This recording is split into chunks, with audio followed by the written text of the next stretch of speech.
Muy buenas noches.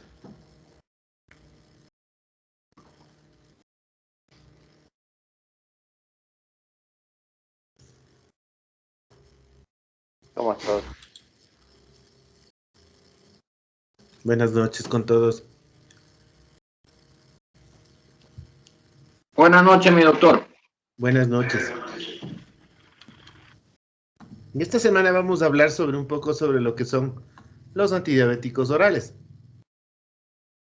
Y el doctor Ortega va a complementar la parte de lo que es insulinoterapia en el paciente hospitalario y todos los otros temas de lo que es insulinas, ¿ya?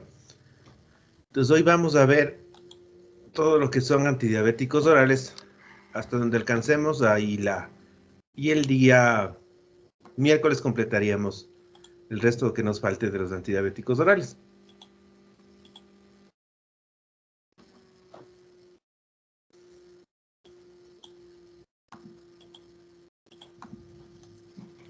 No sé si podemos ver la pantalla.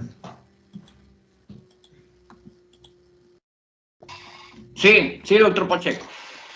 Listos. Entonces, como les decía, hoy vamos a hablar sobre los antidiabéticos orales. En primer lugar, vamos a ver un poco de la fisiopatología, de dónde salen estos fármacos y cómo se van cada vez adaptando nuevos fármacos para el control de la diabetes. Entonces, como decíamos, la diabetes, enfermedad metabólica multifactorial, caracterizada por anomalías múltiples de órganos y sistemas. La base del problema están representadas por la disminución de la captación estimulada por la insulina en el músculo esquelético, por un aumento de la producción endógena de glucosa. Entonces, esta producción endógena de la glucosa predominantemente es del hígado, como vamos a ver. El hígado está produciendo una cantidad importante de glucosa y una actividad lipolítica incrementada. Además, existe un defecto funcional progresivo en las células beta del páncreas, así como una pérdida progresiva de la misma. Vemos que esta parte de la producción de las células beta es la que nosotros también debemos un poco, de alguna forma, preservar, ya que es un predictor, esta alteración de las células beta, de alteraciones cardiovasculares. Y van a ver los nuevos esquemas que propone la ADA, es enfocado siempre en el riesgo cardiovascular, que lamentablemente por el costos y en nuestro país todavía no tenemos algunos disponibles en la parte pública, más bien tenemos la mayoría de las otras cosas en la parte privada y que todavía con altos costos.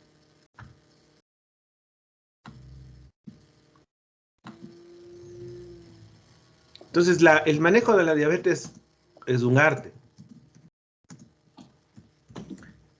¿Por qué? Las diferencias estratégicas propuestas para el uso de antibióticos pueden abordar desde diferentes perspectivas clínicas. Entonces, la fisiopatología, la historia natural, la eficacia y seguridad de los fármacos antidiabéticos orales. Ahora, como les decía, enfocado mucho más en la parte del riesgo cardiovascular. Entonces, ahora los nuevos antidiabéticos benefician mucho el riesgo cardiovascular y también en las nuevas guías, inclusive de cardiología, para la insuficiencia cardíaca, ponen los inhibidores de CLGP2 como inclusive en pacientes que no tienen diabetes, que ayudarían a mejorar la insuficiencia cardíaca. Entonces, estos fármacos están enfocados ya desde su eficacia y seguridad, que van mucho más allá no solo de la diabetes, sino en otras enfermedades. Entonces, el estudio UKPDS fue los primeros estudios que se realizaron con diabéticos tipo 2. En cambio, el DCCT es hecho en los diabéticos tipo 1.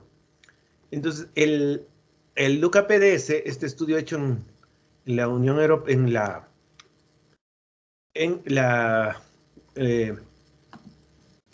Inglaterra, este estudio lo que nos va a decir es que el tratamiento intensivo es el que menos efectos adversos tiene. Y vemos cómo el convencional mantiene los niveles más altos de hemoglobina glicosilada, en cambio, que con el tratamiento intensivo, nosotros tenemos valores más bajos de hemoglobina glicosilada y las consecuencias son menores complicaciones macro y microvasculares. Obviamente que el UKPDS lo que demostró es que también van asociados otros factores como la presión alta y como la dislipidemia, pero lo que nos habla esta gráfica es que el tratamiento intensivo, mejorar la hemoglobina glicosilada, mejora la sobrevida de los pacientes. Ahora el problema de estudios realizados como el ENSANUD, lo que han demostrado es que más del 90% de los pacientes diabéticos están mal controlados, con una glicosilada que va más de 11, en un 52.2% más de 11, y de 7 a 11 en un 38.4, y menor de 7, un grupo bastante pequeño. Este ENSANUD es realizado en México. En nuestro ENSANUD no había esas variables, pero nuestra realidad es bastante igual a lo que podría pasar en México. Entonces, la mayoría de pacientes están en niveles mal controlados, casi el 90%. Entonces, nos habla de que nosotros tenemos que tomar muchas acciones para que los niveles de hemoglobina glicosilada sean los más adecuados para evitar complicaciones. Obviamente, como veíamos en la clase anterior, la educación del paciente diabético es clave para que se cumplan las metas, no solo tanto de los tratamientos farmacológicos, sino como los tratamientos no farmacológicos. Entonces, para la selección del tratamiento, debemos tener en cuenta la efectividad en la disminución de la glucosa sanguínea.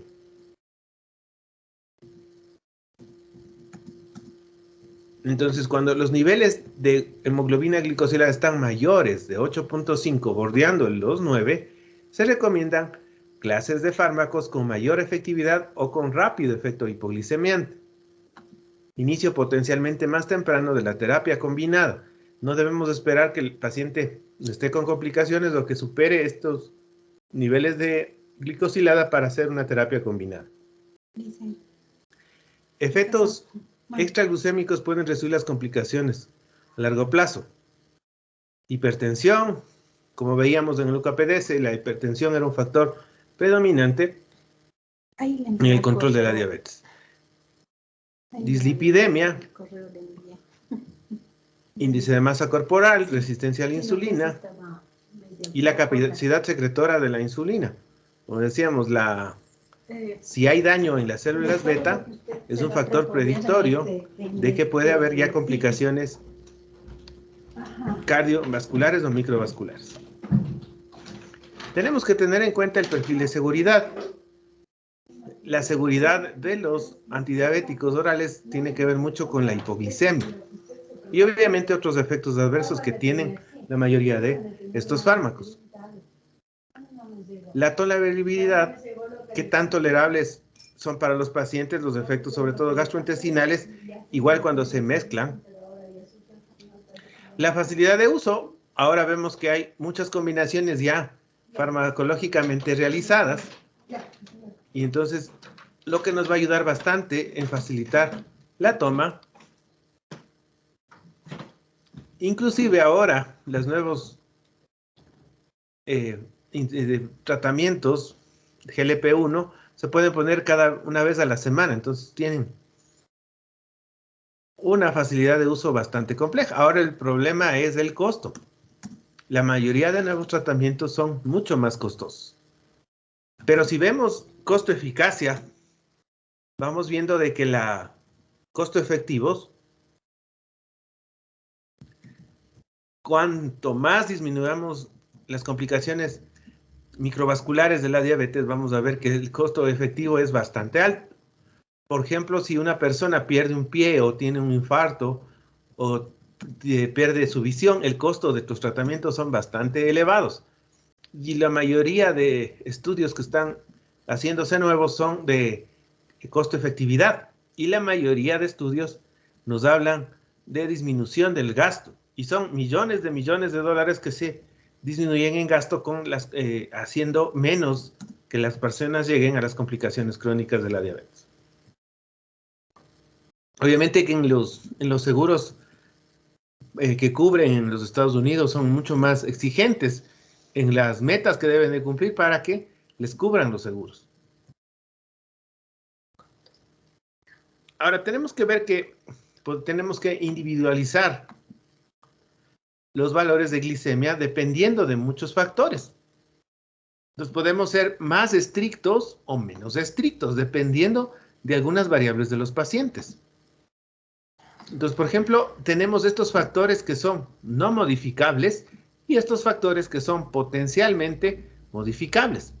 Entonces, un potencial riesgo de tener hipoglicemia y con otras drogas, efectos con otras drogas, entonces tenemos que tener mucho cuidado en personas adultas mayores. Entonces, ahí seríamos menos exigentes en el tratamiento con la globina glicosilada. Inclusive, hay algunas calculadoras que nos ayudan a ver el valor que podría tener una persona adulta mayor, estimado, y con esos valores no tendríamos complicaciones, o que ya, dependiendo de la edad, si un paciente ya es un adulto mayor de 90, bordeando los 90 años, mantenerle con una glucosilada muy baja, perdería su calidad de vida por los riesgos de hipoglicemia.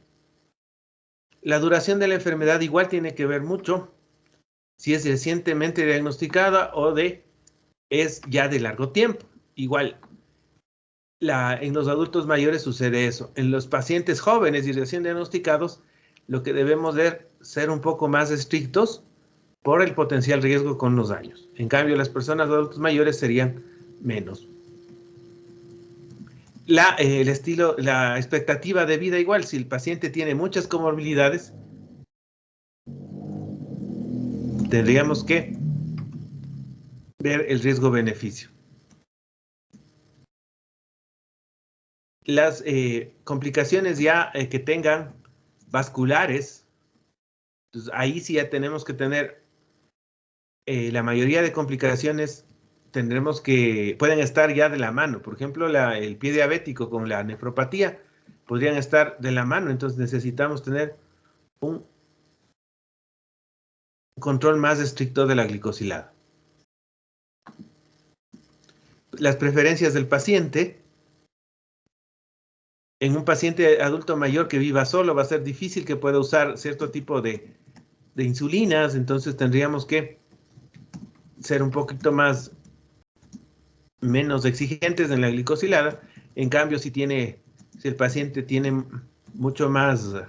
está mucho más motivado y adherente, podremos ahí ser mucho más estrictos en el control de la hemoglobina glicosilada. Y los recursos en el sistema de salud. Vemos que en la mayoría de nuestros hospitales públicos no se dispone más que de metformina y glibenclamida, no se dispone de otro tipo de antidiabéticos orales. Entonces ahí igual no podríamos, si el paciente no tiene recursos, no podríamos ponerle algún otro medicamento que sea mucho más eficaz. En cambio, si tiene un soporte, podríamos usar algunos medicamentos y que nos ayuden en algunas otras comorbilidades. Entonces, esto lo que nos dice la ADA es que debemos tener individualizado al paciente para sus metas, pero que debemos tener un acuerdo inclusive con el paciente para que las metas, qué metas es la que queremos con el paciente y qué consecuencias tendrían estar en esas metas. Obviamente que mientras más estrictos seamos, más problemas de hipoglicemia tendríamos, que con apoyo, con un buen conocimiento, una buena educación en diabetes, podrían ser superados. En cambio, los menos estrictos, el riesgo de que haya complicaciones va a ser mucho más elevado. El riesgo de que haya hipoglicemia va a ser menor, pero el riesgo de complicaciones será mucho más elevado. ¿Qué fármacos utilizar? Tenemos una gran variedad de fármacos, nuevos y antiguos, que nos van a, un poco hasta cierto punto, a estar un poco abrumados, es decir, ¿y ahora qué? ¿Cuál va a ir mejor? Entonces tenemos que ir viendo qué fármaco potencialmente va a ser más beneficioso para el paciente dependiendo de sus comorbilidades, de su economía, de todos los factores que veíamos anteriormente.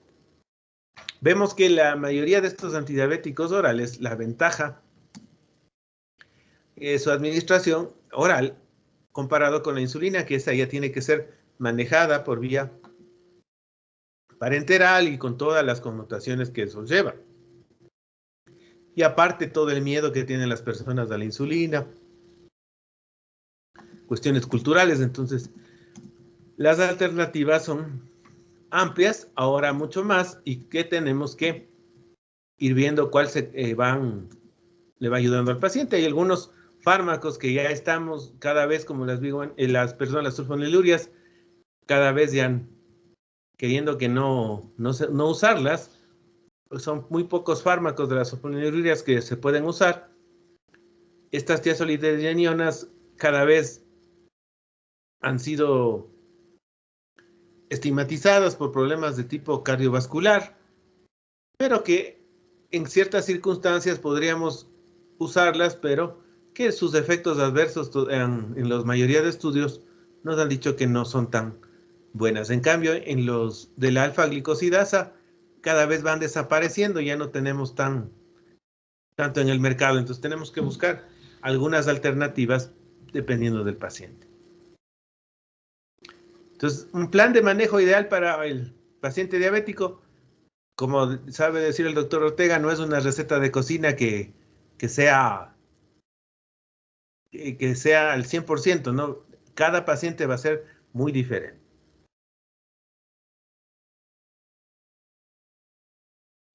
Tenemos que ver, atención, en equipo médico, como decíamos, nutricionistas, educadores y el paciente. Plan nutricional tiene que basarse un buen plan nutricional, no dietas estrictas, porque el paciente dice ya no meriendo, ya estoy con eso haciendo dieta.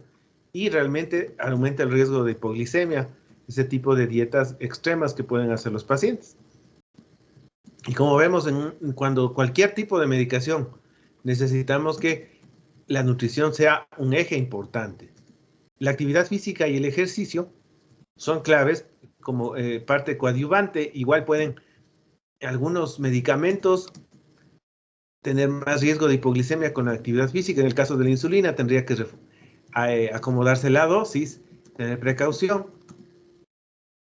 Educación en diabetes, ¿no? Clases de diabetes. Entonces, como veíamos, la educación es bastante compleja y tiene que individualizarse el paciente, buscar las etapas y tratar de cada etapa tener herramientas para que el paciente salga de sus etapas y llegue a una etapa de que el paciente pueda seguir el tratamiento de forma adecuada. Medicamentos orales, no solo sulfonilurias, estas sulfonilurias cada vez están siendo que no se debe usar, evitarlas a toda costa en pacientes diabéticos tipo 2 que tengan obesidad sobre todo. La insulina no solo es exclusividad de la diabetes tipo 1, como veíamos, la insulina puede ser usada en diabéticos tipo 2 y vamos a ver por la historia natural en qué etapa esta insulina ya sirve en los diabéticos tipo 2. La medición periódica de la glucosa debe ser como podría ser en automonitoreo, la glucosa o los niveles que tienen que tener a los controles, pero no solo en ayunas. La más importante de la medición de la glucosa en diabéticos tipo 2 va a ser la glucosa postprandial. Y la hemoglobina glicosilada, que es un predictor importante de comorbilidad, de complicaciones microvasculares, es un eje súper importante en el control de la diabetes.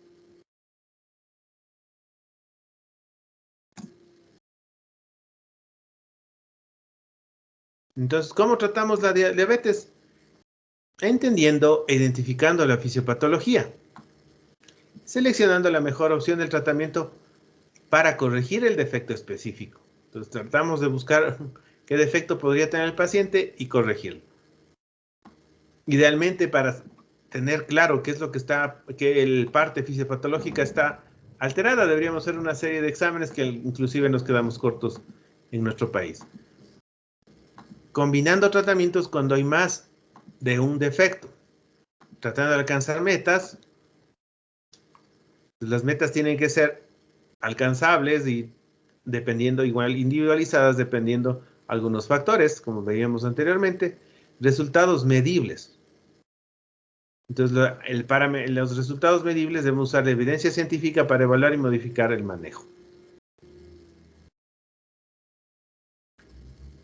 Entonces, hablando un poco de lo que es la historia natural de la diabetes tipo 2, que inicia con una resistencia a la insulina, vemos en esta línea punteada cómo se incrementa los valores de resistencia a la insulina, porque los valores de insulina empiezan a subir y empieza a subir la glucosa. Luego llega un punto de que ya los valores de insulina empiezan a decaer y las células, un punto llega de que ya hay una disfunción importante de las células beta. Entonces, en este punto donde hay ya disfunción de las células beta, marca mucho el inicio de complicaciones microvasculares. Vemos cómo en esta pirámide, como hay una alteración de la sensibilidad a la insulina y en este lado tenemos la secreción de la insulina. Entonces, al inicio, cuando no tenemos diabetes, la sensibilidad y la secreción están al 100%. Luego vamos viendo cómo va disminuyendo la sensibilidad hasta llegar al 10% y vemos cómo la secreción de insulina al inicio, cuando hay resistencia a la insulina, sube al 150% y luego va decayendo hasta llegar a un 30%. Entonces, cuando las dos alteraciones son importantes, ya tenemos una diabetes mellitus que va a necesitar un tratamiento probablemente intensivo para evitar las complicaciones. Y en esta etapa probablemente el paciente ya necesite usar un esquema intensivo de insulina con algún antidiabético oral o una mezcla inclusive de insulinas. Entonces, ¿a qué nos enfrentamos en la diabetes? Lo primero que decíamos, la resistencia a la insulina. Luego ya vamos a tener el síndrome metabólico, dislipidemia, hipertensión.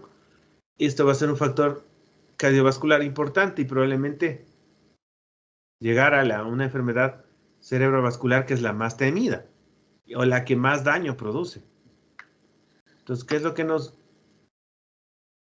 interesaría? Vencer la resistencia a la insulina de una forma temprana y evitar la enfermedad cerebrovascular. En la parte de lo que es la producción de insulina, hay agotamiento de las células beta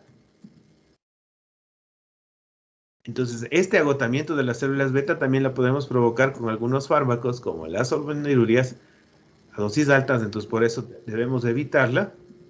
Pérdida de los islotes, lo que va a producir la pérdida de los islotes es una deficiencia de la insulina, y lo que vamos a hacer es ayudar a preservar los islotes, y esto nos va a ayudar a que no haya una glucolipotoxicidad, que estaba en algunos estudios proporcionalmente relacionada con el agotamiento de las células beta y pérdida de los islotes con esta glucolipotoxicidad, que vamos a ver que es un factor importante en la fisiopatología de las complicaciones microvasculares. Ahora, un problema importante es lo que se llama legado de la memoria metabólica. Yo puedo tener un paciente que tenía sus niveles altos de hemoglobina glicosilada, con niveles altos de glicemia, y que de una manera oportuna le estoy tratando su diabetes y llegando a metas. Pero el problema es el tiempo anterior, todo el tiempo que pasó. Esto ya dejó un legado, una herencia metabólica en todo, más que nada en la microcirculación. Esta puede ser un factor de riesgo que ya no se puede modificar. Entonces, algunos estudios están hablando de este tipo de memoria metabólica, que pese a que nosotros tengamos un tratamiento con buena eficacia, que baje los niveles de glicosilada, el riesgo cardiovascular no puede bajar. Por eso en algunos lugares hablaban de que tener diabetes es equivalente a que ya tuvo un infarto, que a ese nivel de cuidado deberíamos llegar.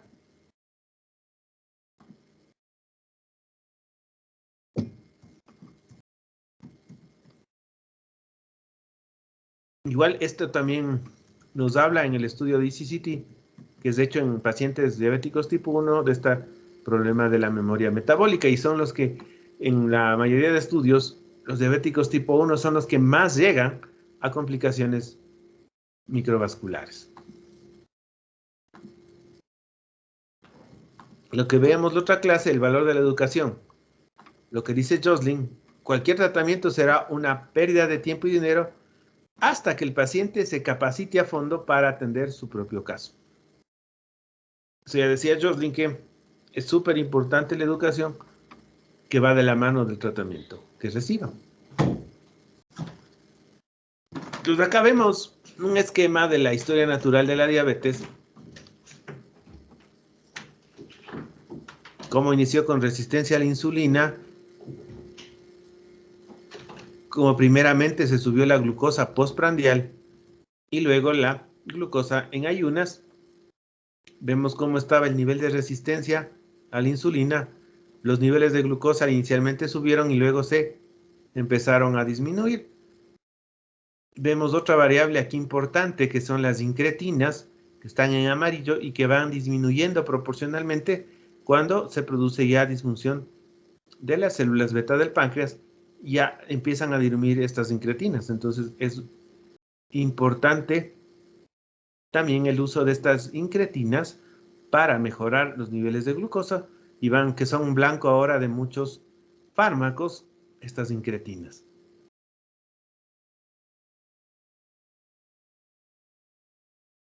Tenemos un esquema de cómo podría ser tentativamente el tratamiento dependiendo de en qué etapa esté.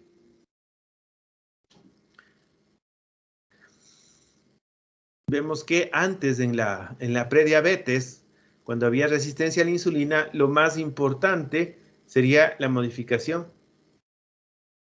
de los estilos de vida. Y que un fármaco que podría ayudar serían los inhibidores de la alfa-glicosidasa antes de que empiece el problema de la diabetes. Ya cuando empieza la diabetes como tal, los primeros fármacos que actúan en la resistencia a la insulina, la vigonida y las tiazolidinedionas, en bajas dosis podrían ayudar en esta fase. Vemos que Ya en la diabetes sí, no mejora con solo las biguanidas. Podemos tomar de la mano estos que actúan a nivel de las incretinas, los inhibidores de DPP4 y los agonistas de los receptores GLP1. Serían ideales las glinidas, que son fármacos que se actúan en la producción de insulina postprandial, y los inhibidores de CLGPT2, que son transportadores a nivel renal, irían como primera línea. Ya en una fase más avanzada, cuando hay alteración de las células beta, usar sulfonilureas, pero a unas dosis muy pequeñas. Y hay unos fármacos, como la gliburida, la glicacida, que son fármacos que deben usarse a dosis bajitas, son los únicos que tendrían un valor. Pero que lo más importante sería usar este otro tipo de fármacos, y al final, cuando ya no tengamos buena producción de insulina, tendríamos que usar tratamiento sustitutivo de insulina. Entonces aquí nos habla, dentro del punto de vista fisiopatológico, y con cómo podríamos ir cuadrando los fármacos dependiendo del daño que estemos, especialmente en la función de las células beta.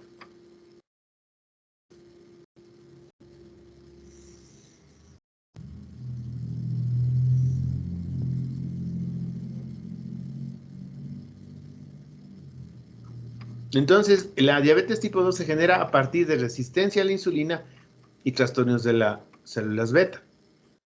Lo que decía de Fronzo, el triunvirato, que era alteración de la función hepática, la captación de glucosa y la producción de insulina. Entonces, cuando no hay todavía diabetes, resistencia a la insulina, vemos cómo la función de las células beta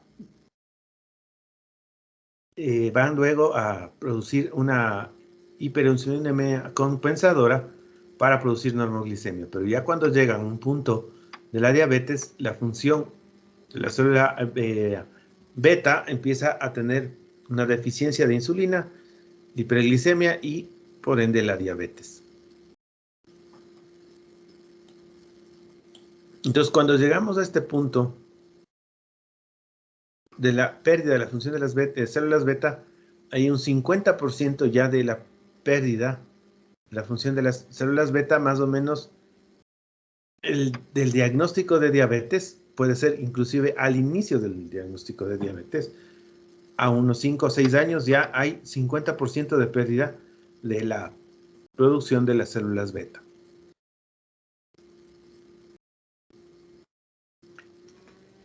Entonces, si la función de las células beta disminuye, se incrementa la resistencia a la insulina a medida que la diabetes progresa. La baja secreción y sensibilidad de la insulina y la progresión va a hacer que se produzca más progresión de la diabetes. La patogénesis, entonces, la respuesta aguda a la insulina se encuentra afectada. El área de células alfa se incrementa en la diabetes 2, los niveles basales de glucagón y producción de glucosa hepática son más altos. La progresión de hiperglucogenemia y del metabolismo de la glucosa mediado por el metabolismo. Entonces, la insulina relacionada con la dinámica del glucagón se encuentra alterada. La diabetes tipo 2 no se suprime la producción de la glucosa hepática, que este es el problema más grave. Las respuestas a las incretinas, el GLP-1 y la GIP, se alteran en la diabetes. Las personas obesas, la función hipotalámica en respuesta a la ingesta de glucosa se encuentra alterada. Ya vamos a ver cómo los estudios demuestran que la inhibición está alterada. Los niveles y la actividad de proteínas transportadoras de glucosa se alteran. Los metabolismos de la glucosa se reducen y se retrasan a los pacientes con diabetes tipo 2. Los ácidos grasos libres tienen impacto en la hiperglicemia, o sea, más ácidos libres, mayor hipoglicemia. Y los ácidos grasos libres trastornan más la función de las células beta.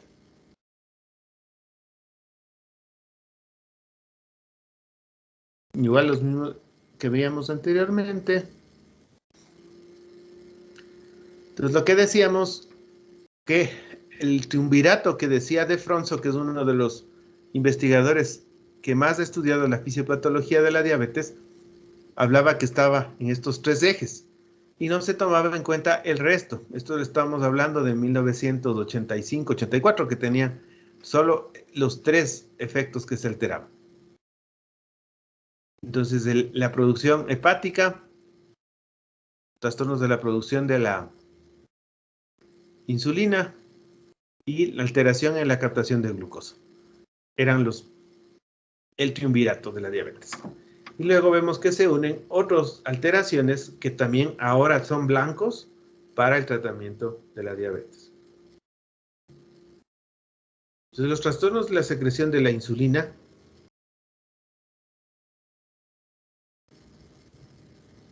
vemos cómo cuando se inyectaba insulina de forma intravenosa, la producción de insulina en una persona sin diabetes es alta enseguida. Y después cae cuando, o sea, se hace picos de glucosa inyectando glucosa intravenosa. Pero vemos que en el paciente con diabetes tipo 2, esos picos no se alcanzan.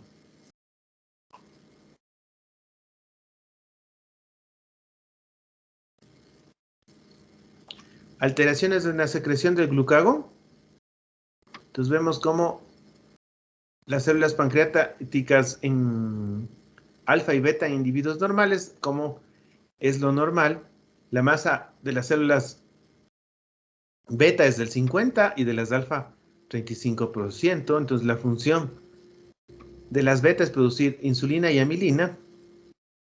El mecanismo es secretar insulina en respuesta a la elevación de glucosa, y el efecto metabólico permite la captura de glucosa de tejidos periféricos y suprimen al glucagón y estimulan la producción de glucosa hepática. Suprimen entonces la insulina. En cambio, el glucagón producido en las células beta secretan en respuesta a la disminución de la glucosa sanguínea. Este estimula la producción de glucosa hepática para cubrir las necesidades energéticas entre los alimentos. Entonces vemos cómo la producción del glucagón está mucho más incrementada en los pacientes que tienen diabetes tipo 2. Entonces vemos cómo los niveles de glucagón en una persona con diabetes están mucho más elevados y los niveles, obviamente, de insulina cada vez van decayendo y los niveles de glucosa empiezan a dispararse. El incremento de la producción de glucosa hepática. Entonces, en estos se ha medido que la producción hepática de glucosa por kilo de peso.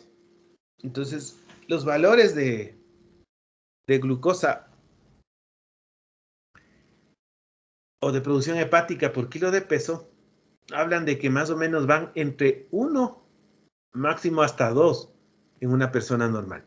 Entonces, el hígado tiene que producir esa cantidad de glucosa para mantener al organismo con niveles de glucosa aptos para que no haya alteraciones. Entonces, cuando empieza a subir la producción hepática de glucosa, entonces vemos cómo superan estos valores en los pacientes con diabetes, que pueden llegar a niveles hasta 4 miligramos por kilo por minuto. Entonces, imaginan una persona que tiene 60 kilos y produce 2 miligramos, de glucosa por kilo, tendría hasta 120 de glucosa. Ahora, una persona que está con una alteración en la producción hepática, si tendría valores hasta de 4, imagínense, 4 por 60 serían y a 240 de glucosa. Entonces, esos son los valores que más o menos por kilo de peso predicen cuánto en exceso está produciendo el hígado de extra de glucosa, y esto está muy relacionado con alteraciones en el glucagón. Disminución del efecto de las incretinas.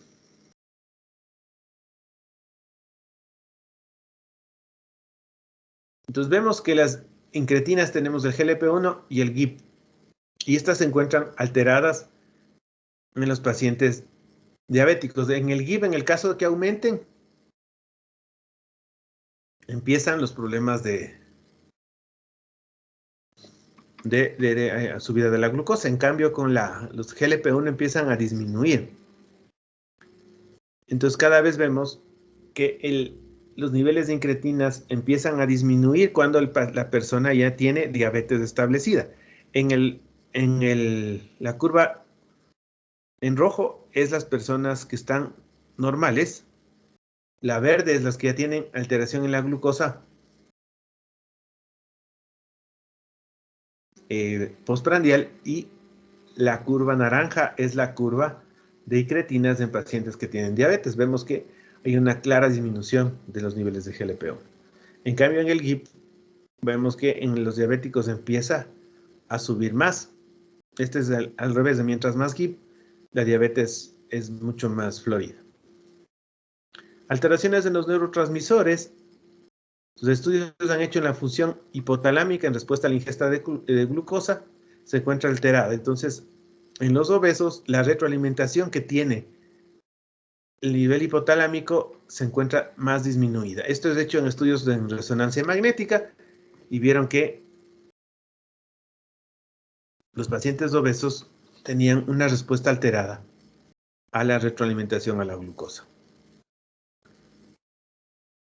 Incremento de la reabsorción de glucosa. Entonces, en la parte renal es súper importante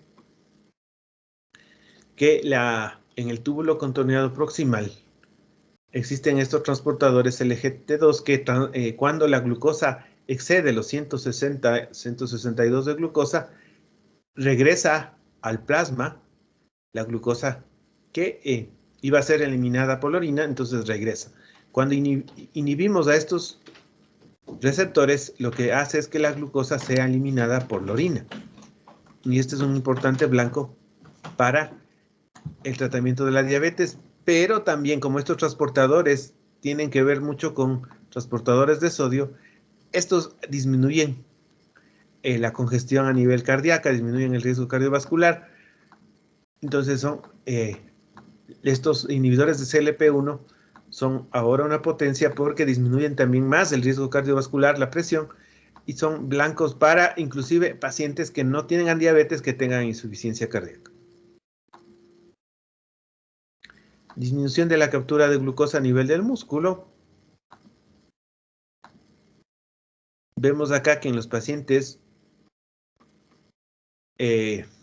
sanos, cómo consumen glucosa los músculos comparados con los pacientes con diabetes que consumen los músculos menos glucosa. El incremento de la lipólisis, vemos que cuando los lípidos son liberados al plasma, ácidos grasos libres, estos ácidos grasos entonces en el hígado y en el músculo lo que van a hacer es incrementar la glucosa. En el hígado lo que van a aumentar es la gluconeogénesis, y en el músculo lo que van a hacer es disminuir el consumo de glucosa, y lo que nos va a dar una hiperglucemia. Entonces esto también es un blanco importante con los inhibidores PPARs, y estos son un blanco importante de las tiazolidodidinionas, que pese a sus efectos adversos ya no se pregonan por el efecto cardiovascular que aumenta el riesgo en las personas que tienen insuficiencia cardíaca y que aumenta unas alteraciones inclusive en el hueso, por eso se están dejando de usar. Entonces ahí vemos los blancos que se pueden utilizar. Entonces las incretinas lo que van a ayudar es en el vaciamiento gástrico, sea más lento y también a disminuir la absorción de carbohidratos. Entonces ahí tenemos los análogos de la GLP-1, especialmente igual puede hacer el efecto de la metformina y los inhibidores de la alfa-glucosidasa. El incremento de la secreción de insulina, los análogos de GLP-1, los inhibidores de PP4, las sulfonilureas y las glinidas. El incremento de la síntesis de sensibilidad a la insulina de los adipocitos, las tiazolidodidinionas, incremento de la sensibilidad muscular de la insulina, las tiazolidodidinionas y la metformina, disminución de la reducción renal de glucosa, los inhibidores de CLGT2, incrementos de saciedad, tenemos a los GLP-1, disminución de la secreción de glucagón, inhibidores de DPP4 y los análogos del GLP-1. Incremento de la sensibilidad hepática a la insulina, sobre todo la metformina y las tiazolidodidinionas.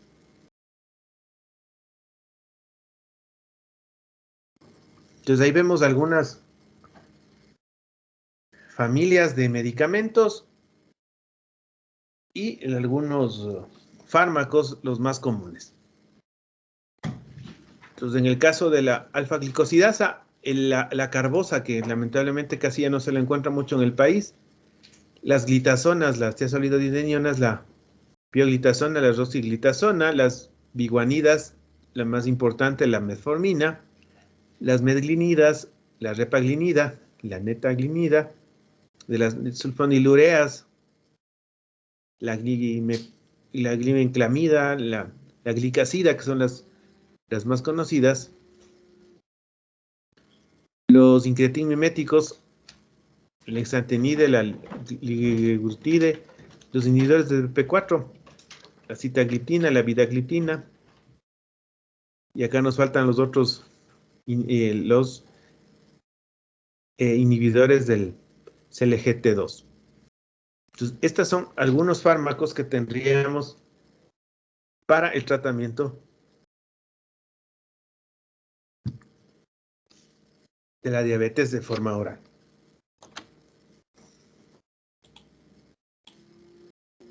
Ahora tenemos que ver, estos fármacos van a disminuir los niveles de hemoglobina glicosilada y vemos que la potencia más importante tiene la insulina.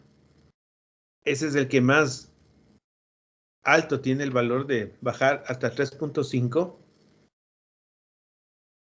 la hemoglobina glicosilada. Seguidos de que la metformina y los cambios de estilos de vida que pueden bajar hasta valores de 2. Entonces, por eso es súper importante las combinaciones en el caso que queramos usar un tratamiento intensivo.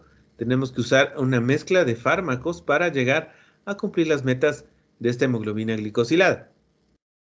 En el caso de valores muy altos, como les decía, más de 9, más de 10, el tratamiento será de ley una insulina con algún otro tipo de antidiabético oral.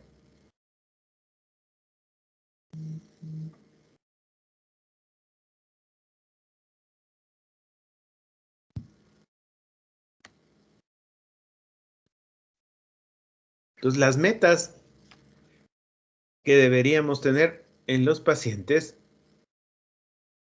varían mucho dependiendo las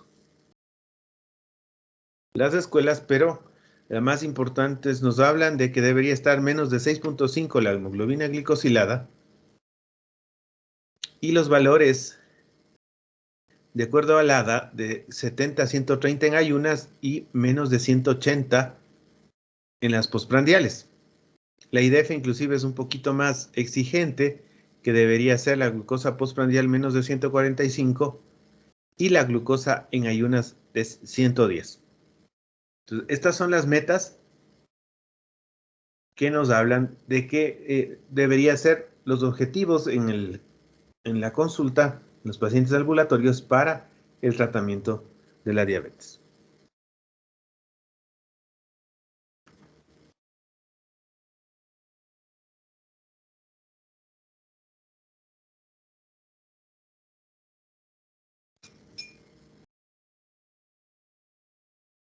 Entonces tenemos la primera parte importante del tratamiento son los cambios en el estilo de vida. Y dependiendo de eso, si no hay mejoría solo con los cambios de estilo de vida, vamos a tener que usar de primera línea a la metformina.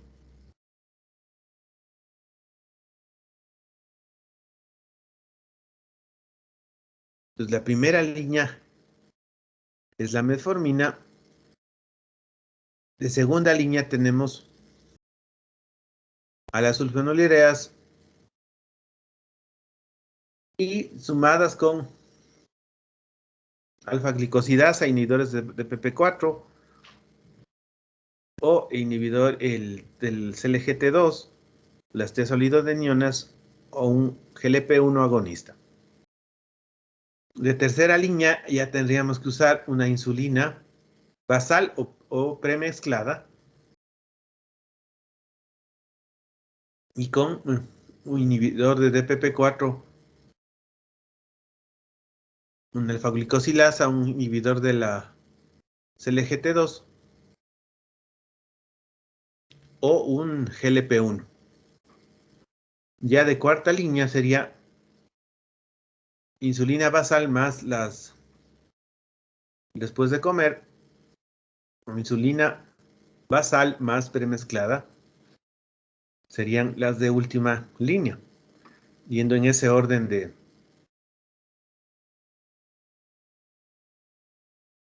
desde la primera línea hasta el final. Obviamente que estamos hablando de la diabetes tipo 2.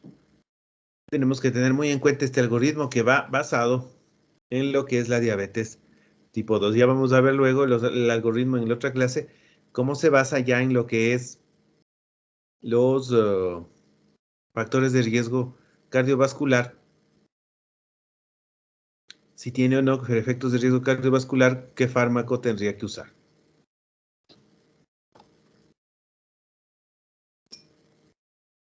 Listos, de acá un pequeño receso, entonces nos volveríamos a ver a las 9:10. ¿Listos? Para la segunda parte de los antidiabéticos orales por hoy. Ok. ¿Listos? Ya, entonces nos vemos a las 9:10.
¿Ya estamos conectados nuevamente?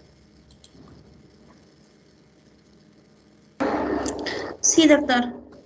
Ya. Entonces, ahora vamos a hablar ya de las familias de los fármacos. Tenemos a las biguanidas.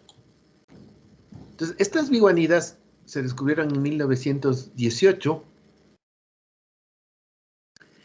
el principio activo de la biguanida. Entonces, desde ahí tenemos 3 variedades, pero la que más ha quedado en nuestro medio es la metformina.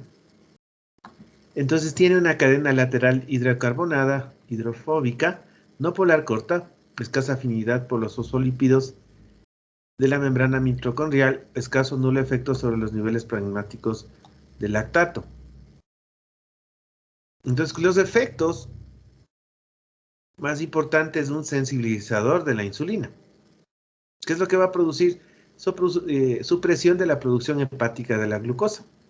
Entonces, lo que decíamos que el problema más grande de la diabetes era el exceso de producción hepática de glucosa.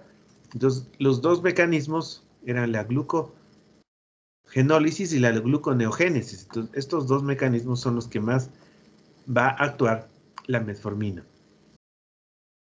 Incremento de la captación y utilización de la glucosa en los tejidos periféricos sensibles a la insulina, especialmente el músculo. Reduce la captación de glucosa en el intestino delgado, o sea, tiene un efecto en la absorción también de la glucosa. Y es por eso también que tiene algunos efectos de tipo gastrointestinales.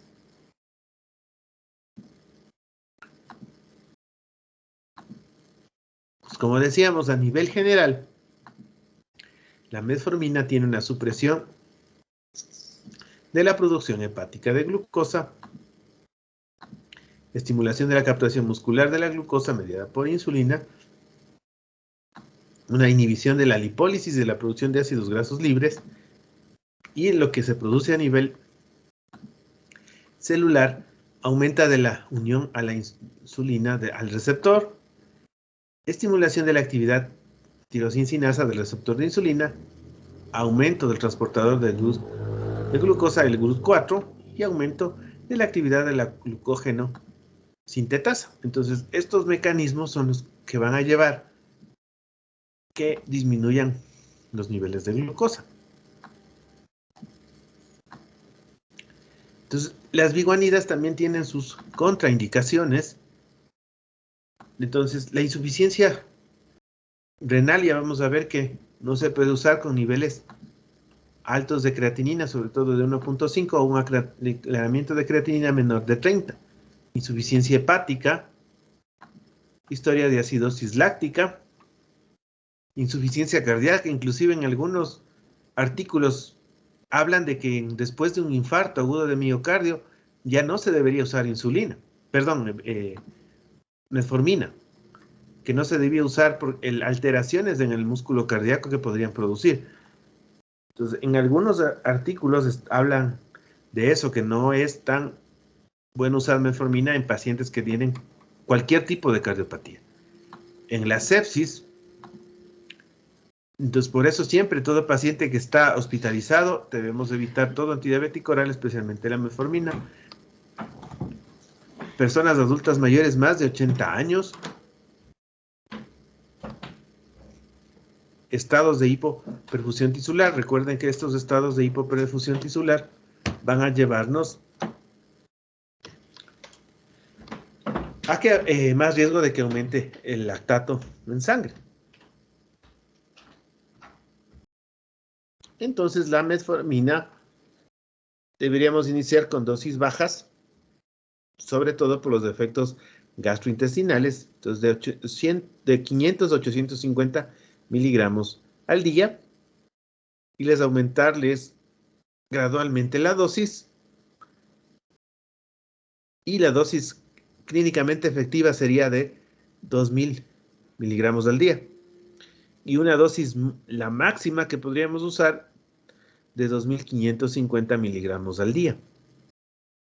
Esas serían las dosis de la metformina.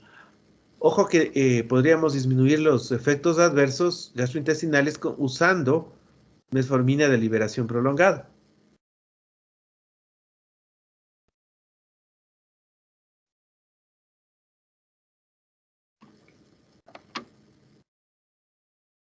La farmacodinámica entonces aumenta también la fibrinólisis, disminuye la agregación plaquetaria, en los músculos mejora el uso de la glucosa, disminuye el colesterol LDL y los triglicéridos. No es una disminución tan grande, pero sí disminuye la absorción intestinal de glucosa.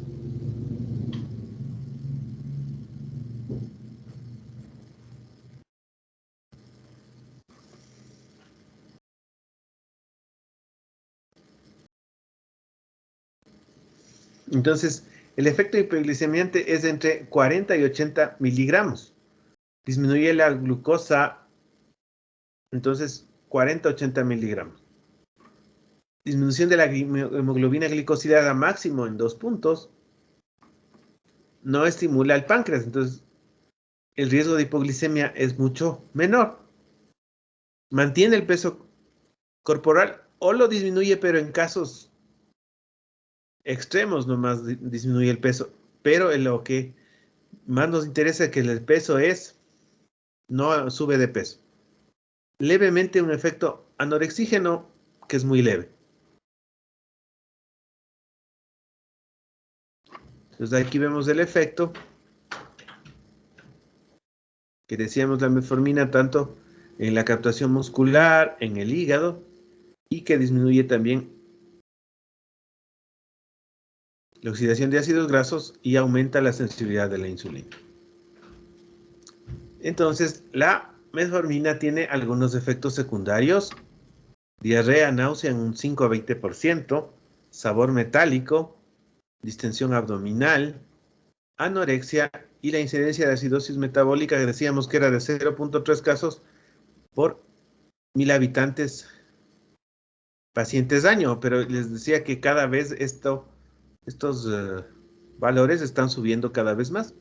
En algunos casos, inclusive hablábamos de que la incidencia era mucho más alta.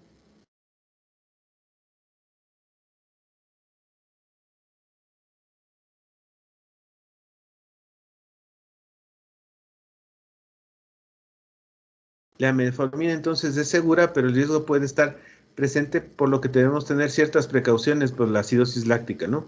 Entonces, con niveles más de 5 de ácido láctico puede ser fatal.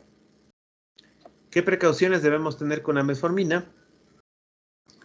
No debemos prescribirla en pacientes con daño renal, ya que se excreta principalmente por el riñón. Evitar altas dosis en pacientes ancianos, por la función renal usualmente ya disminuida.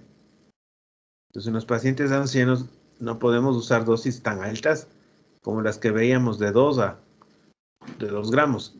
Descontinuarla previo a estudios contrastados, porque estos pueden disminuir la función renal. Entonces, por eso es importante no usarlos cuando se va a hacer estudios contrastados. Suspender en pacientes que no tienen capacidad de entregar suficiente oxígeno a los tejidos periféricos. Entonces, insuficiencia cardíaca congestiva, enfermedad pulmonar obstructiva crónica, enfermedad hepática, consumo de agudo o crónico de alcohol. Entonces, en estos pacientes tendremos que suspenderlo. Es muy común en nuestros pacientes la pregunta del millón, ¿no? ¿Puedo tomar alcohol cuando estoy tomando tal medicación? Entonces, no se puede usar la metformina con alcohol.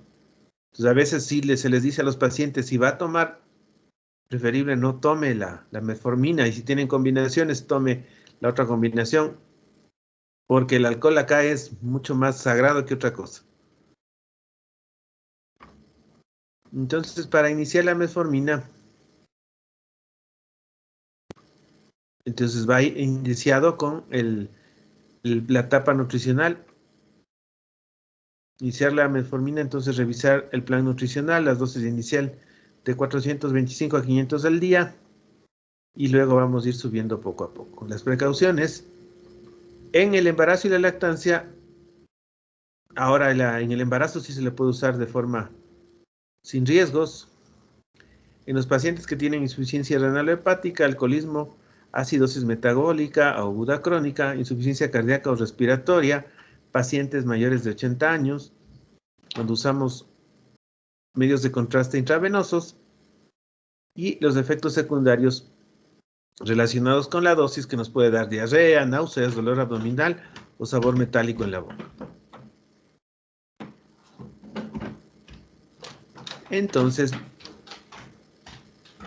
si no se consiguen las metas, podremos cambiar o combinar con otro antidiabético oral. Ir ajustando las dosis inicialmente. PM podemos ir subiendo a M hasta 3 veces en el día. Siempre la metformina tenemos que darle después de las comidas. Lo más importante siempre va a ser que trabaje después de las comidas. Entonces, tenemos que ir viendo y ajustando, revalorando en 2 a 4 semanas, viendo los valores y si se consiguen o no las metas. Entonces aquí un pequeño resumen que nos da unas variables que tenemos que tener en cuenta. Entonces, lo que decíamos, el impacto de bajar la hemoglobina glicosilada va de 1 a 2. La hipoglicemia es neutral, no es tan fuerte el efecto de la hipoglicemia. Pérdida de peso, neutral o en casos puede bajar, pero no es la norma que baje de peso con la metformina. En la parte renal está contraindicado con un filtrado menor de 30. Los efectos adversos gastrointestinales son moderados.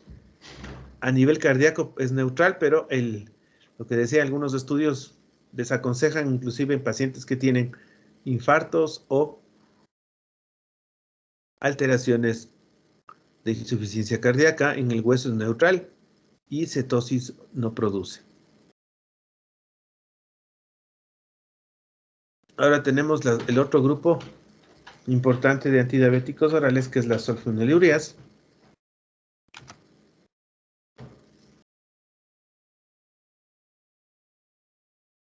Entonces, las sulfonilureas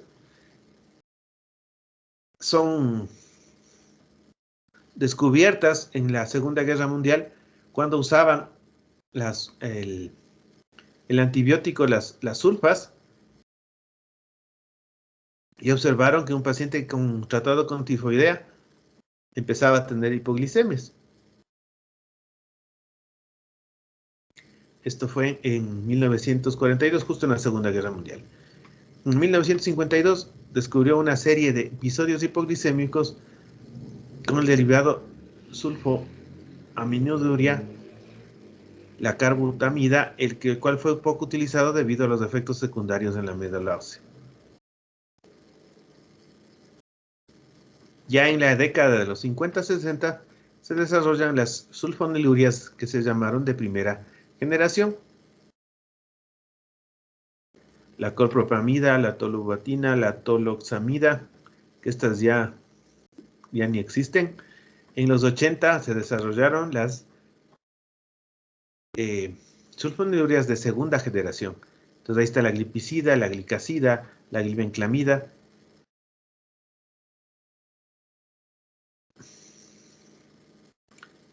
En los 90 ya las de tercera generación, la glimepirida.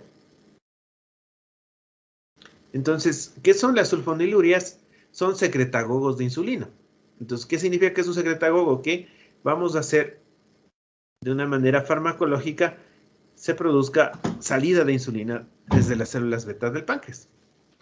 Entonces, estimula la secreción de insulina del páncreas al unirse a la proteína de membrana plasmática conocida como canal potasio sensible al ATP.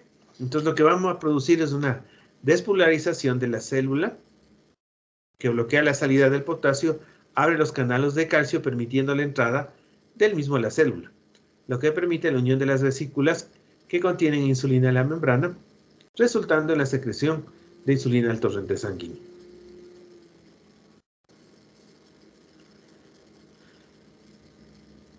Entonces, esta es en los canales potasio sensibles al ATP. Entonces, cuando ahí actuamos, lo que hacía es que la entrada de potasio se inhibía y se entraba el calcio a la célula y la esta producía dentro del calcio intracelular que las vesículas que contienen a la insulina liberen la insulina. Acá el mismo ejemplo.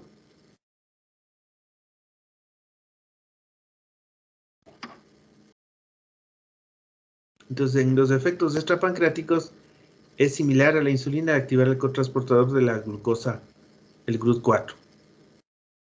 Ahora, el riesgo más importante que tiene las sulfonilureas es la hipoglicemia. Entonces, es el riesgo más temido o el que más común se presentan es la hipoglicemia. Todas pueden causar hipoglicemia.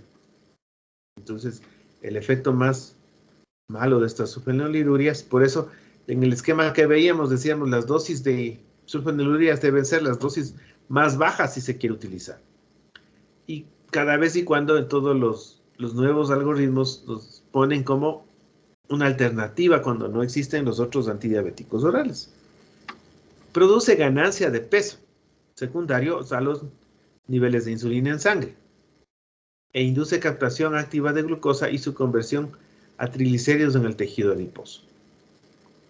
Entonces, esta parte de un paciente obeso, pues no nos convendría usar sulfonilureas, entonces porque el paciente va a ganar mucho más de peso.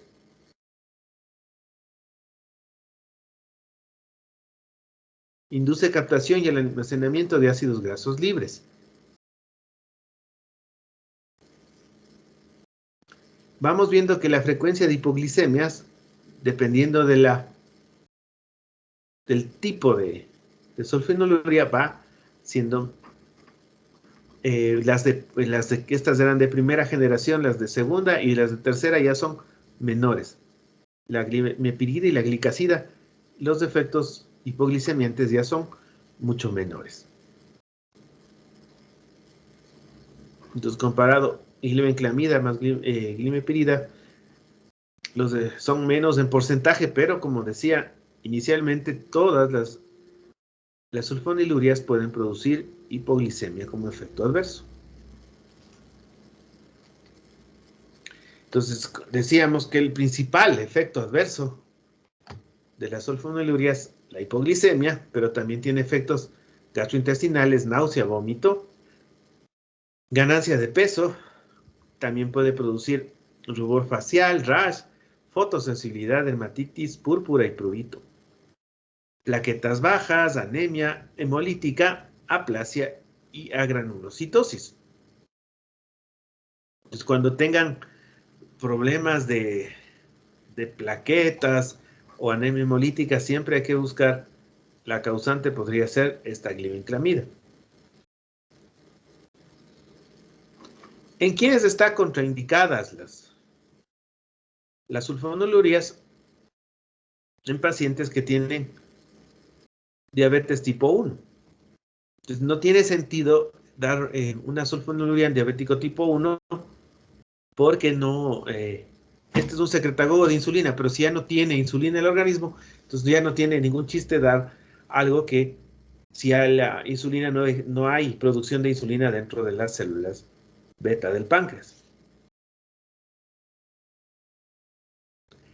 En el embarazo están contraindicadas, pero excepto la gliburida, que en algunos estudios está evaluada, esta gliburida, con ventajas inclusive sobre la insulina.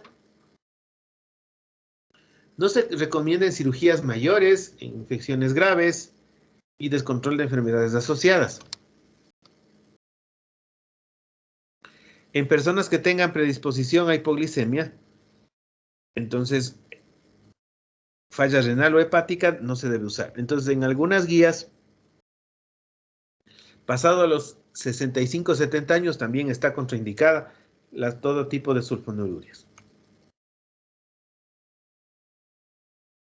Entonces, la gliburida ha sido comparada con insulina en diabetes gestacional. Inclusive hay algunos metaanálisis que evalúan y le ponen que sí se puede usar y que tiene algunas ventajas.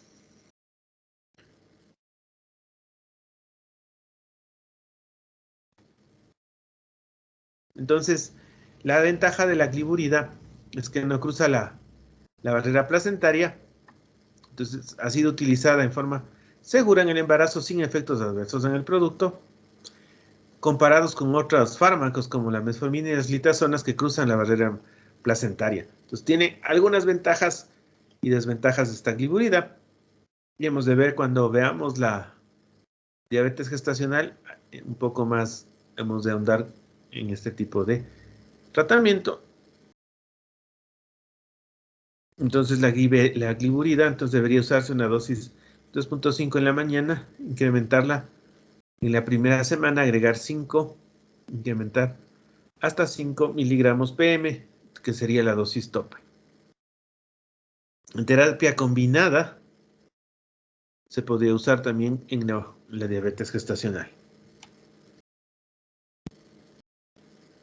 Entonces las dosis de las sulfonilureas tenemos la glimepirida, viene de 2 a 4 miligramos, la dosis recomendada de 1 a 8.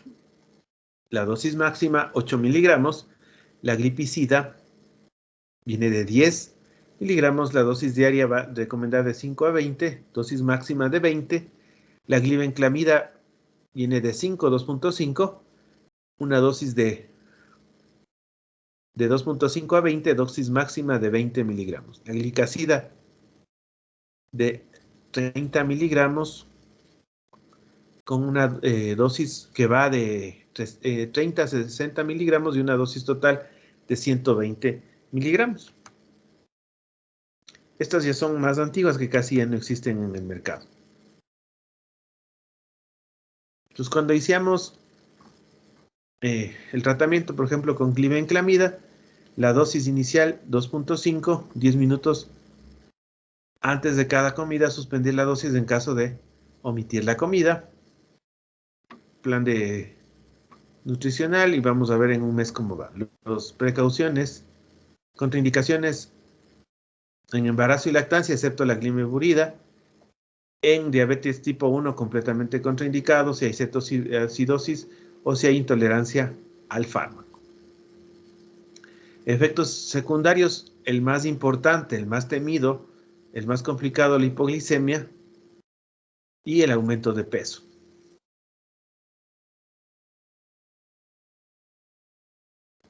Entonces están las glucosas mayores de las metas, vamos a ver si ajustamos la dosis o podemos combinar con otro antidiabético oral. Entonces podemos ir sumando de 2.5 a 2.5 hasta llegar a una dosis máxima de 20 miligramos. Entonces aquí el resumen que nos habla de cuánto baja de las sulfonilurias. Son potentes, pueden bajar de 1 a 2% en la hemoglobina glicosilada. Su efecto adverso en hipoglicemia de moderado a severo. En el peso existe una ganancia de peso importante. En la parte renal, más riesgo de hipoglicemia si tiene alguna enfermedad renal. Deben ajustarse las dosis si tiene gliburida o glibenclamida. No deben usarse. Efectos gastrointestinales neutrales. Las náuseas y vómitos también pueden estar asociados a la hipoglicemia. En el efecto cardiovascular o insuficiencia no es neutral. En los efectos de aumentar el riesgo cardiovascular, posible aumento del riesgo cardiovascular. Les hablaba de que hay estudios de que si dañamos o alteramos la producción de las células beta, podríamos aumentar el riesgo cardiovascular. En el hueso es neutral y de cetoacidosis no tenemos. Ahora tenemos otros secretagogos de insulina que se llaman las glinidas o meglinidas, que esta secreción de insulina va a ser mediada, pero cuando existe elevación de la glucosa. Tenemos la repaglinida y la nateglinida. Entonces, estos secretagogos de insulina estimulan a la célula beta para secretar insulina de una manera dependiente de la glucosa. O sea, cuando se suben los niveles de glucosa, ahí es donde va a producirse la secreción.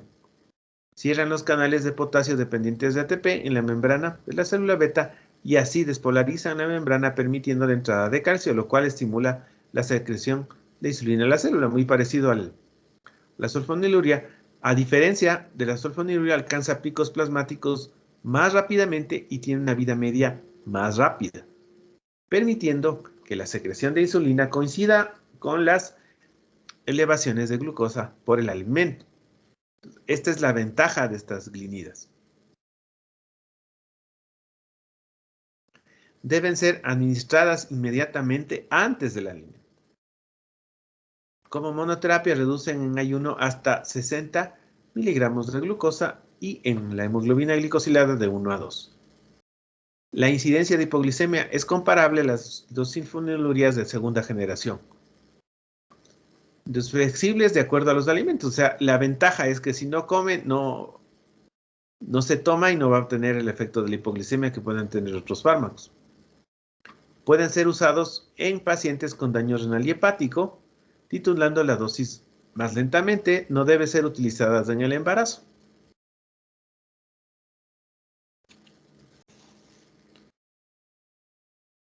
Entonces, estas meglinidas actúan entonces en el cierre de los canales de potasio sensible al ATP en la membrana de la célula beta, restauran la primera fase de la secreción de insulina, reducen la glicemia al estimular la liberación de insulina en respuesta a la carga de glucosa, disminuyen la hiperglicemia postprandial. Entonces, esto nos ayudaría a disminuir la hiperglicemia postprandial, que es 50% de hipoglicemias comparadas con las sulfonilureas. Entonces, las glinidas idealmente estarían en pacientes con horarios inestables de comida. Entonces, estas glinidas deben ser administradas antes del alimento. Entonces, reducen a 60 miligramos, reducen la glicosilada. Pueden ser usados en pacientes con daños de falla renal, pero con titulaciones bajas. Pueden ser medicamentos alternativos en pacientes que tienen alergia de alguna de las sulfas. El 90% son eliminados por las heces, el 8% excretados de forma inactiva por la orina y el 30% menos episodios de hipoglicemia. Produce menos hipoglicemia que las sulfonilureas. Perdón. ¿En quién está contraindicado? En cetoacidosis diabética, en diabetes tipo 1 y una hipersensibilidad a la droga.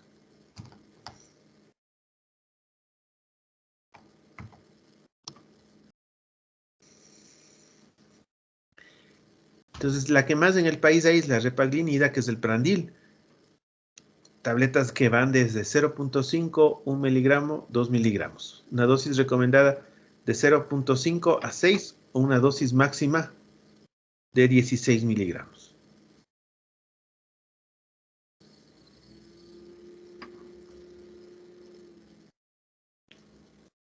Acá estaba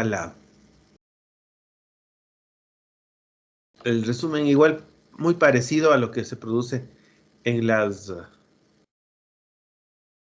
sulfonilureas. La diferencia es que la hipoglicemia es más leve y el cambio de la hemoglobina glicosilada es de 1 a 1.5 comparado con las sulfonilureas.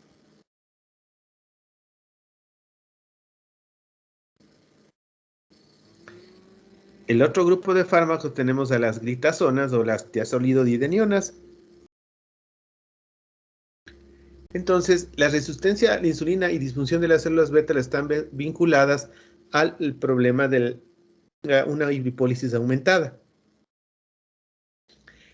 Entonces, estos ácidos grasos libres hacen que aumente la lipotoxicidad y la glucolipotoxicidad.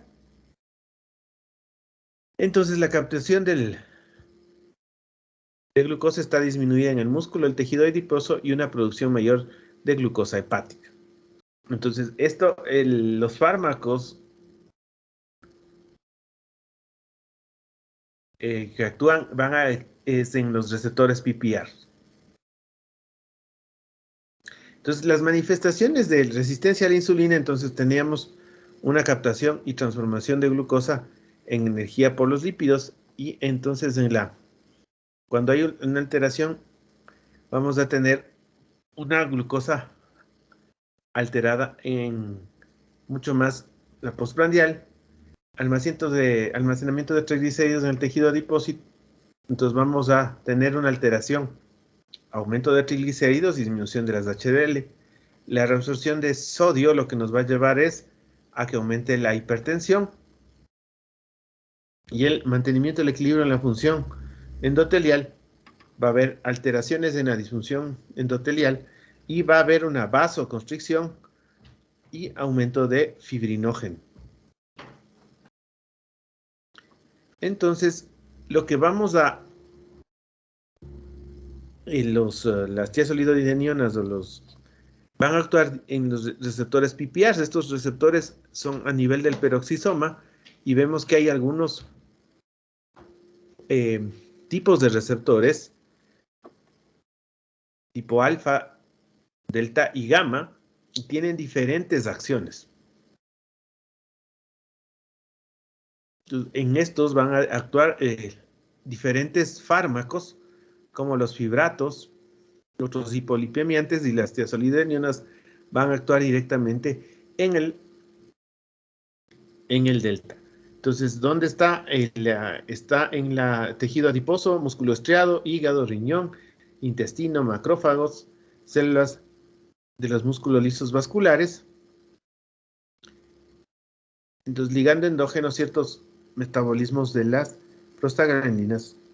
Y entonces lo que van a hacer en estos van a actuar directamente en los carbohidratos, del sistema metabólico de los carbohidratos. Entonces ahí vemos los tres tipos de receptores y lo que en este va a actuar en la resistencia a la insulina, y lo que va a actuar es en el almacenamiento de lípidos, lipogénesis, y la producción de adiponectinas y almacenamiento de lípidos y lipogénesis. Entonces, lo que nos va a ayudar el inhibir a este PPR, nos va a ayudar a disminuir la resistencia a la insulina.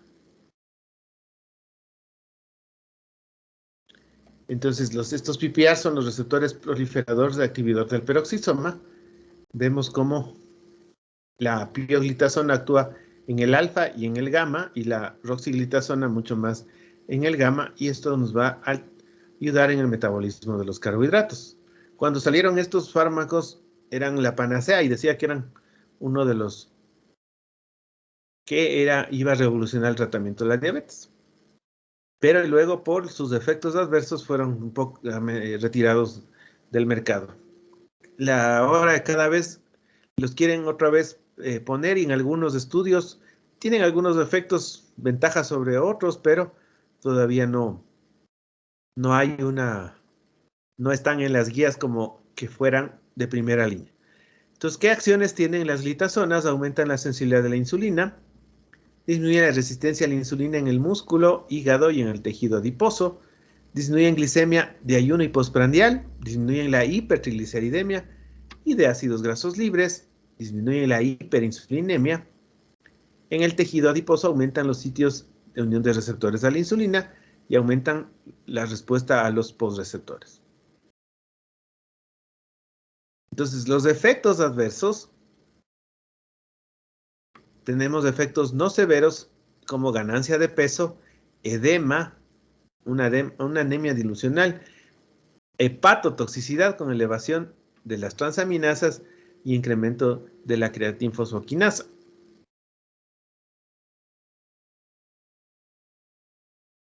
Entonces, especialmente se vio estos efectos que aumentaban el riesgo de daño en los pacientes con enfermedad cardíaca. Entonces, están contraindicados en insuficiencia cardíaca, enfermedad hepática activa, en personas que tienen transaminasas anormales con un límite de 2.5 veces su límite normal. ¿En quién podemos usar? Las litazonas no requiere ajuste en caso de falla renal, requiere monitoreo de la función hepática y no requiere ajustarse en ancianos.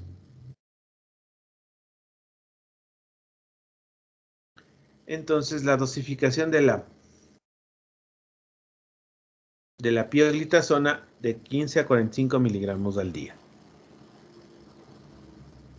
Puede usarse en monoterapia combinada con metformina, sulfonilurias, deslinibas, inhibidores de la glucosidasa o de insulina. Entonces, la dosiglitazona y los riesgos cardiovasculares, entonces aumentaron la muerte en pacientes que tuvieron infarto de miocardio. Entonces, por eso fue que inclusive se descontinuaron estudios grandes que se estaban haciendo. Entonces, el riesgo aumentó mucho más en las complicaciones cardiovasculares.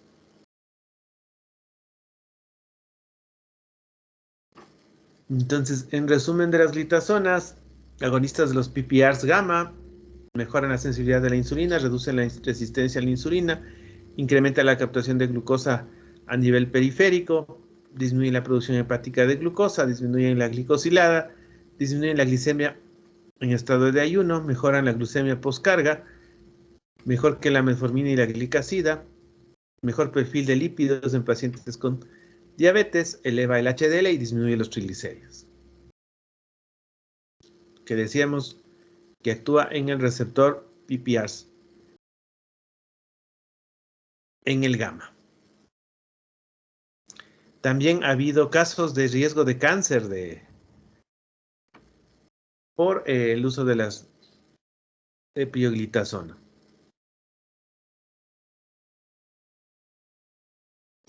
Acá el resumen, decíamos que las glitazonas disminuyen la glicosilada de 0.5 a 1.4. El efecto de hipoglicemia no tiene. Ganancia de peso, sí. Efectos renales, no tiene. Efectos gastrointestinales, no tiene. A nivel cardíaco, efectos moderados. Y en el riesgo cardiovascular, aumenta el riesgo de stroke. También tiene efectos a nivel del hueso, puede haber riesgo moderado de fracturas. Y creo que sería todo por hoy. Si hay alguna duda, pregunta para continuar el resto de antidiabéticos el día miércoles. ¿Hasta ahí alguna duda, preguntas?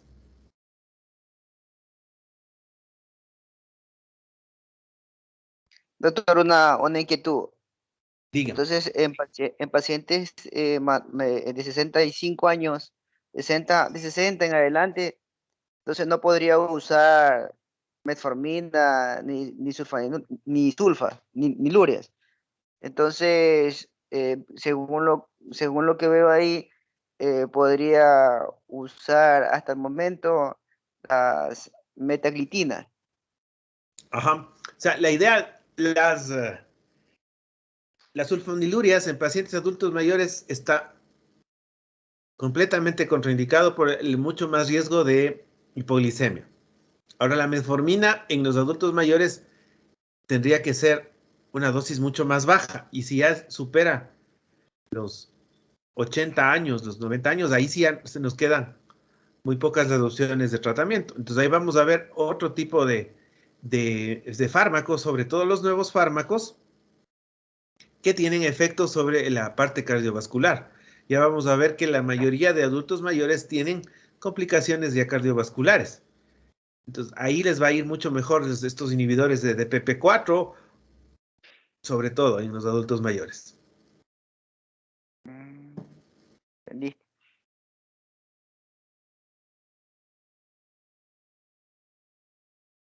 ¿Dudas, preguntas hasta aquí?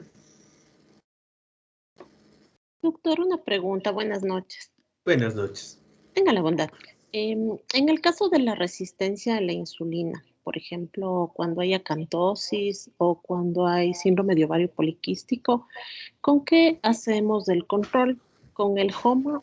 ¿Hasta cuánto? ¿Y hasta cuánto tiempo hay que dar antibiovanil? Es que, bueno, en el síndrome de ovario poliquístico, dentro del tratamiento está la metformina, pese que no haya todavía glicemias elevadas y que el HOMA, la idea sería que el HOMA esté elevado, esté alterado para dar metformina, que justifique dar la metformina. Este paciente en cualquier momento decíamos que va a desarrollar diabetes.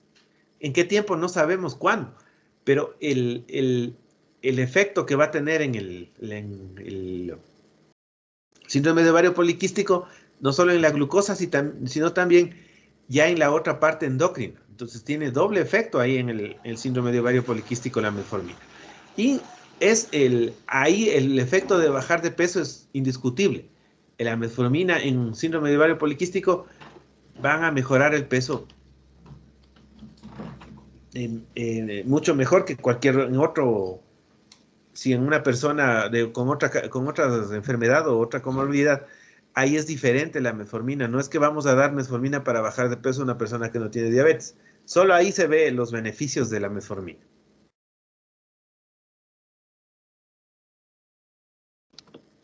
Veíamos en el ejemplo que les decía, por ejemplo, ponían a los inhibidores de la alfa-glicosidasa. A ver, en este de acá. Los artículos no son tan viejos. A ver.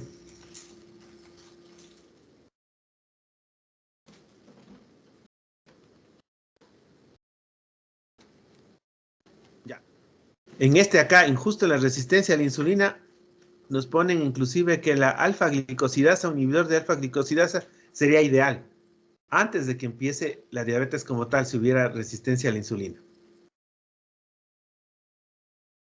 Y aquí hablan de una diferencia que hay en los pacientes asiáticos y en los diferentes a los no asiáticos, de la masa de células beta. Y que ahí deberíamos ver, lamentablemente en latinos no hay este tipo de estudios. Pero aquí nos ponen de que los inhibidores de alfa-glicosidasa nos podrían ayudar antes inclusive de la resistencia a la insulina. Que nosotros pensaríamos que debería ser la metformina de entrada, pero vean, le pone al alfa-glicosidasa. ¿Alguna otra duda, alguna otra pregunta? Muchas gracias, doctor. ¿Listo? ¿Alguna otra duda, preguntas?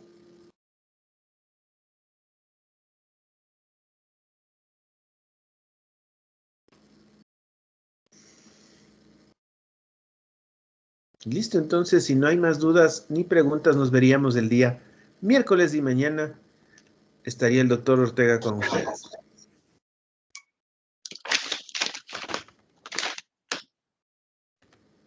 ¿Listos? Entonces, ¿ninguna otra duda, pregunta? No, todo claro. ¿Listos? Entonces, nos veríamos el día miércoles entonces. Que tengan una buena noche hasta el día miércoles. Gracias, doctor. Hasta luego. Hasta luego.